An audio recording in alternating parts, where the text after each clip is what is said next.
Hey, Steve Peterson with Infinity Investments, and welcome to our channel where we talk all things commercial real estate, specifically with the real estate investor, developer, broker, agent in mind. In today's video, we're talking about wartime leadership for commercial real estate. Okay, today is March 18th, 2021, and in the Bay Area, we are beginning to open back up in terms of, I just had lunch in a restaurant, inside a restaurant. Can you believe that? And it's been a while, okay? I know in Texas, in Georgia, and Florida, things have never really shut down all the way. But here in California, in the Bay, we've been shut down, okay? And that creates some issues for the commercial real estate world, okay?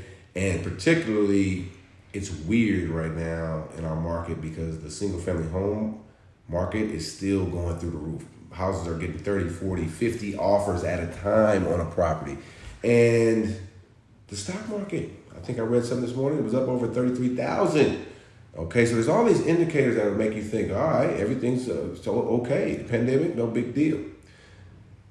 Commercial real estate business, Bay Area, a little bit different, okay? And I say that because we've had so many, companies walk away on leases, downsize their space. Whole buildings have not been able to open up. Whole businesses have not been able to run their business for quite some time. That has an effect, right? And I think now is where we need wartime leaders. And what I mean by war, I know that term gets thrown around a lot, but leadership that is dealing with adversity, okay? And when I got started in the Great Recession, that was a pretty adverse time. You saw the leaders come out of that period of time even better. You saw a lot of people fall by the wayside, okay? And I'm gonna open up a little bit to you guys. I haven't done a video in 3 weeks. 3 weeks ago, I was, I coach youth football, kids youth football, and we got back out on the field 4 weeks ago, we was out there working out. There was a tragedy, all right? And this is a pretty horrific tragedy. While I was coaching, one of the dads shot and killed another one of the dads on our field. While we had about 60 to 70 kids on the field, it was a horrific tragedy, right? No kids got hurt, but there was 3 boys who lost their dad that day. And, another kid whose dad was the shooter lost his dad because he's going to be in jail for a while, okay? The guy turned himself in. He's in with the authorities now, but obviously, as you can imagine, that's an extremely adverse situation for all of us who were there, particularly for the kids who lost their dad and that family. Something like I was born and raised in Oakland, tough neighborhood, tough environment, but things like the sports field have always been kind of off limits from that kind of stuff. So when something like that happens, man, it hits you in the core. I've been wounded from this. It's been hard to even think and sleep and do a video and stuff like that. But here's the deal: we gotta press forward. And as a coach for the team, my boys, I've got to be a leader for them. I've got to model the right things to do. Moving forward past a tragedy, the right things to do when you get slammed down with some adversity like this. And that's something that is, unimaginable. Now, what, you might be asking yourself, does that have to do with commercial real estate? Well, it's got everything to do with it. We're talking about adverse times. I'll just share with you something in my personal life that's going on that has happened, that has rocked our community, and we must move forward. We must move on. We've got to provide safety for our kids, for our playing grounds, as we open up and as we get back out there. We've got to think through these types of things. But a lot of these kids, they just want to get back out there and run around and play some sports. So we got to provide that for them. Okay, in the commercial real estate business, there's a lot of companies that, hey, they just want to get back to doing business. A lot of landlords, hey, we just want to get back to running our property. And things a little bit different. Okay, companies have figured out how to be just as efficient as they were before, but without as much space, right? And so a lot of companies are downsizing space, moving. Another thing that in California that we're dealing with There's a lot of companies and people who are just saying, I'm done with this whole California thing. I'm out, right? They're going to Texas. They're going to Florida, Georgia, Colorado, Nevada, Arizona, just anywhere out of California. So as a landlord, as a broker, as an agent, as a developer, as an entrepreneur that's staying here, well, you got some adversity in your face. You got some things to deal with. All right. And so there's 3 things that I want to share with y'all that have helped me. I started my company in the Great Recession, and I'm moving forward. Some things that are helping me now as I kind of have to lead my team and my community and move forward past this great tragedy. And I think that will help you as you're navigating through the commercial real estate business. Number 1 is to find your strength. What is your strength? Okay. If you own a building, there was something that within you that got you to that building. There was something that drove you to buy it, acquire it, even if you inherited it, whatever. There's something there, and you've got to figure out what your strength is. Everybody's got their, strengths and weaknesses. And I think what happens is a lot of us get caught up in trying to be whatever the top dog is. You look at who the top landlord is, or the top developer, top broker, and we try to emulate them. You want to follow patterns and models for success, but you got to find your strength, man. And everybody has one. And I think that's critical, especially if you've got a building. And every building has something that's great about it, for the most part. All right. So you got to figure out what the strength of that building is. Now, we look at a place like downtown San Francisco, which has been hit hard, man. There's no other way to say it. In regards to commercial space, even apartments. I mean, we have seen people and companies move out of San Francisco like probably never before. But I'm gonna tell you like this: I'm an Oakland guy. Oakland and San Francisco, we're from the Bay. We've always had this rivalry. But I'm just straight up, downtown San Francisco, in my opinion, is the most favorite skyline of all the skylines, because not the tallest buildings, but the most unique buildings, I think. And so one thing San Francisco's got is just this unique architecture and this amazing landscape that's really, one of the best in the world. And so landlords there, you got to figure out what your superpower is.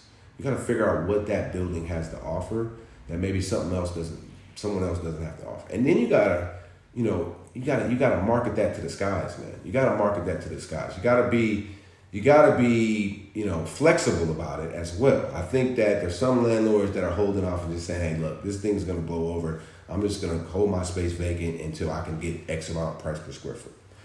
And if you own your place free and clear, you can do that. If you got financing partners, capital costs, then you might need to be thinking a little bit more creative in terms of making sure to cover that capital cost and generate returns. But it starts with what is your strength, okay? And every building, every city, every area has that. In Oakland, our strength really is centrality. We're the central part of the Bay Area. We are, between, 15 minutes from downtown San Francisco, 30 minutes from Silicon Valley, 45 minutes from wine country. We're right smack dab in the middle. Our port is a thriving port, and we've got that going for us. But that's really only become, popular in the last 10 to 15 years, and now we've got to figure out what our strength is. So that's what whatever your challenge that you're dealing with, figure that out. What is your strength? Number 2, what's the demand in your marketplace? What's in demand? Okay. There was a point in time to be downtown San Francisco, people were in all these tech companies, and before tech companies, the financial, just anybody, just to have that address, you're willing to pay whatever it was, price per square foot to get there. Okay, now it's a little bit different.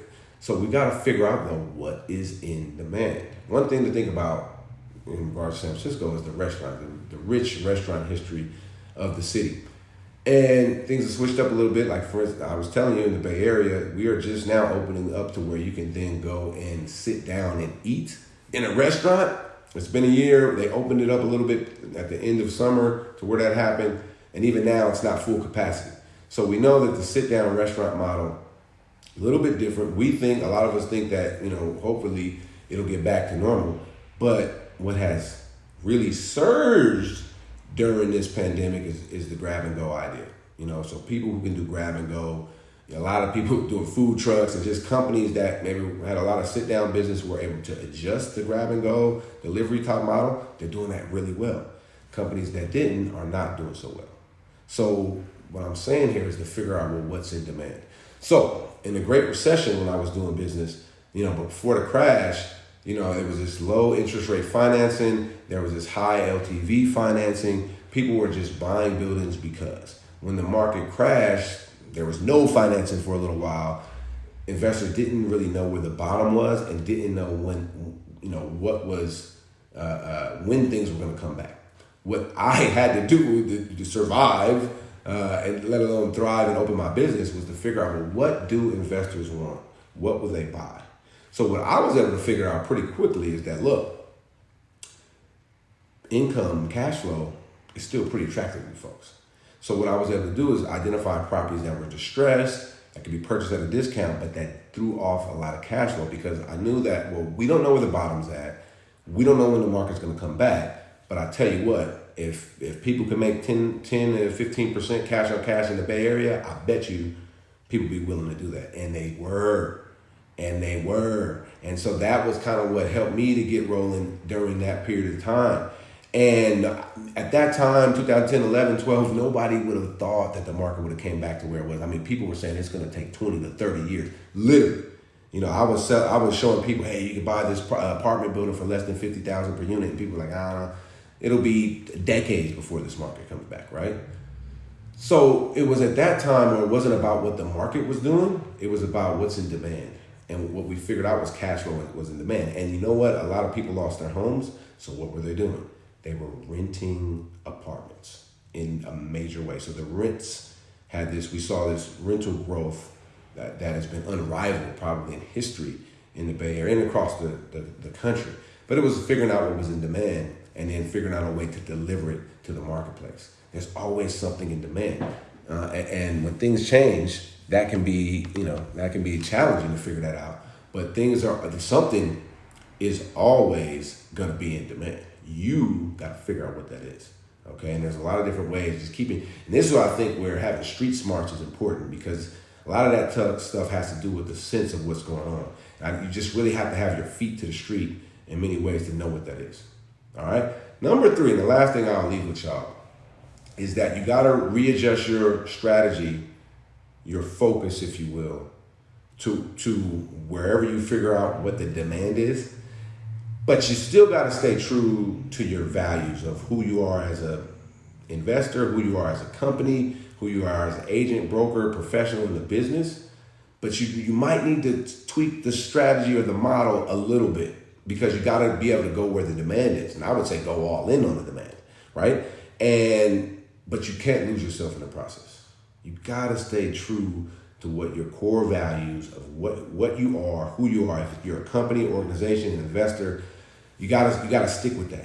But strategies and tactics can be changed, adjusted, updated, all of that, while you keep the core of who you are. Because you got to remember that, man. I think in a difficult time, that's what's going to help you to keep pushing forward, because it can get crazy, man. And you can have those days that just pop up and like, hey, why am I doing this? What are we doing this for? Like, what is the purpose, right? And hey, look, real estate business. In our business, like as a broker, I got to make 5 or 6 sales before I ever get paid. If it's a listing, I got to talk to somebody, get them to give me the listing. That's one sale. We got to get the property, then put it on the market the property, get a buyer. That's another sale. Go into escrow. Then we got to deal with inspections. We got to deal with lenders, appraisers. That's multiple sales, negotiations, frustration, go through all that. Then we got to then only to get to the part where we close the deal. So there's got to be multiple sales made to get to a closing, right? And so strategies, tactics, we can tweak, we can change, we can adjust. But what keeps you going throughout all that craziness is, just identifying what your core values are, sticking to those, rocking with those, and building upon those. Like I was telling you about the tragedy that I went through, and not so much that I went through, that I was a part of. It's figuring out, hey, going forward, how do we provide more safety for our kids, and all of this, because that's just some crazy stuff that who would have thought something like that would happen. But while we're doing this and, tweaking, field to be on and, protocols and all of this, got to stay true to our values, as coaching, as an organization with, getting kids out there, being active in the sport of football. It's a physical sport, teaching physicality in a safe way. It's what we do, and so we got to hold on to that, but we got to do it in a way we're moving forward, with some people who've been through some traumatic stuff. So we got to be sensitive. Maybe our tactics, the way we coach might have to change up a little bit. How we deal with people might have to change up a little bit, but our core of who we are and what we do cannot. And so that's what I would say to you as we're moving forward in this very interesting time. Great to know that things are starting to open back up. We're starting to get back to normal. But let's just not pretend that house prices are up, stock market is up, everything's peaches and cream. We know there's some issues to deal with. Let's be prepared for them, and we need more wartime leaders out there to lead the charge, particularly in the commercial real estate industry. I hope this video was helpful. If it was, like, subscribe, share, and we gotta build together, man. We gotta build together. We gotta make better decisions, and we gotta lead the field. I hope you do. I look forward to seeing y'all in the next video. Peace out.